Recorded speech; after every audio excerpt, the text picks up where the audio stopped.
Thank you. దయచేసి వక్తలు సమయపాలన పాటించాల్సిందిగా కోరుతా ఉన్నాం. చాలా పెద్ద అజెండా మన ముందు ఉంది. ఒక చిన్న నందమూరి తారక రామారావు గారి గురించి ఒక చిన్న ఆడియో విజువల్ ప్రజెంటేషన్ ఉంది. దయచేసి దాన్ని చూపించాల్సిందిగా కోరుతున్నాం. Audio visual presentation.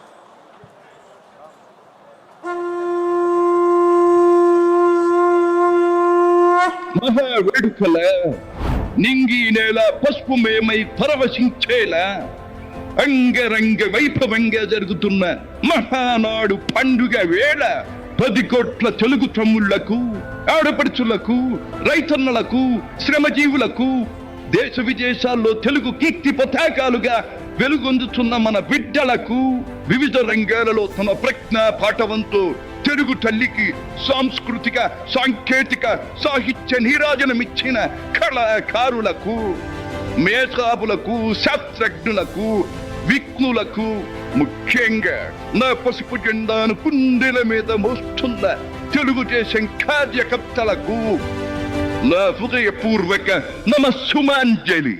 సరిగ్గా 43 ఏళ్లయింది నా తెలుగు వారి కోసం, నా తెలుగు జాతి ఆత్మ గౌరవం నిలపడం కోసం తెలుగుదేశం పార్టీ స్థాపించి.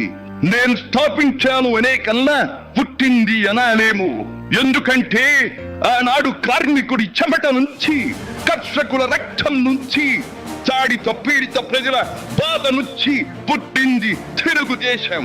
కులమత వర్గాలకు అతీతమైన నవ సమాజానికి సరైన నిర్వచనం చెప్పేందుకే తెలుగుదేశం పుట్టింది.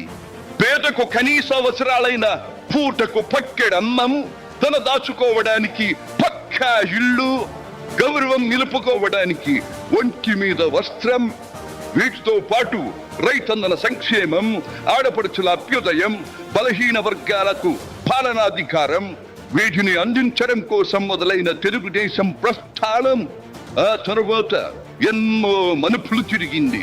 కొత్త జగతికి, అపూర్వ ప్రగతికి బాటను వేసింది. హైదరాబాద్, సికింద్రాబాద్లకు ట్యాంకు బండతో నేను సాంస్కృతిక వారధి కడితే, ఆ తరువాత సైబరాబాద్ అనే కొత్త నగరాన్ని పుట్టించి తెలుగు నేలకు, ఆధునిక ప్రపంచానికి సాంకేతిక వారధిని కట్టించిన వాడు చంద్రబాబు. లక్షల రూపాయల జీతం గురించి ఏమారైనా కలగన్నామా? దాన్ని సాధ్యం చేసింది నా తెలుగుదేశం ప్రభుత్వమే అని చెప్పడానికి నాకు గర్వకారణంగా ఉంది. డ్వాక్రా సంఘాలతో నా ఆడపడుచులు సాధించిన ఆర్థిక స్వాతంత్ర్యం చూసి నాకు సంతృప్తిగా ఉంది. గోదావరిని కృష్ణమ్మతో కలిపేది ఎప్పుడో పోలవరం తెలుగు వారికి దేవుడిచ్చిన వరంగా రూపొందే శుభదినం ఎప్పుడో అని ఆనాడు నేను పలవరించాను. పట్టి సీమతో ఒకటి నెరవేరింది. పోలవరం పూర్తితో మరొకటి ఇంకా 2 ఏళ్లలో నెరవేరబోతోంది.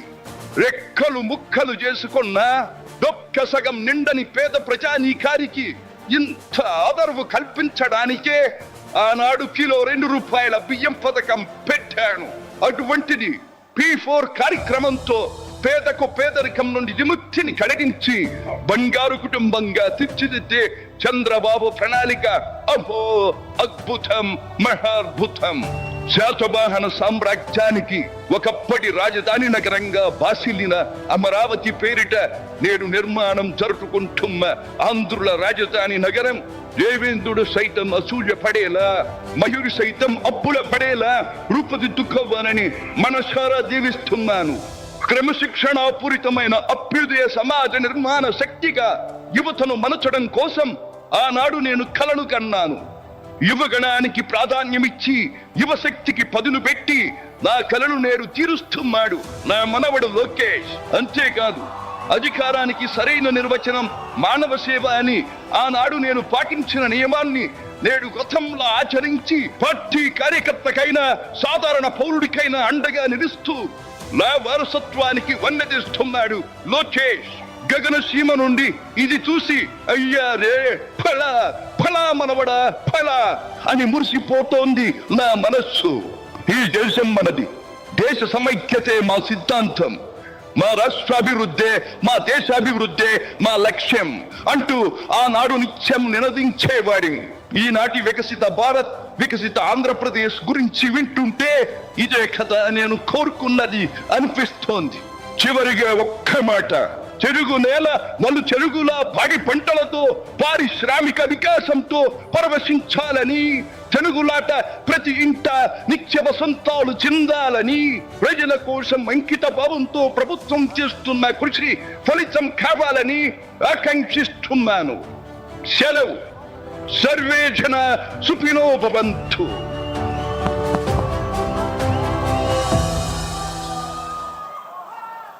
చంద్రబాబు నాయుడు గారు ఇన్ఫర్మేషన్ టెక్నాలజీ అన్న రోజుల్లో అర్థం కాలేదు. ఇప్పుడు ఆర్టిఫిషియల్ ఇంటెలిజెన్స్, క్వాంటమ్ టెక్నాలజీ అంటుంటే ఇంకా ఆలోచిస్తూ ఉన్నాం. కళ్ళ ముందు కనపడినటువంటి ఆ రూపం కావచ్చు, గంభీరమైన ఆ స్వరం కావచ్చు, ఆయన చెప్పినటువంటి ఆర్టిఫిషియల్ ఇంటెలిజెన్స్ ద్వారా రూపొందించబడినటువంటివి మన ముందు నందమూరి తారక రామారావుని సాక్షాత్కరింపజేసినటువంటి ఆ ఆర్టిఫిషియల్ ఇంటెలిజెన్స్ టెక్నాలజీ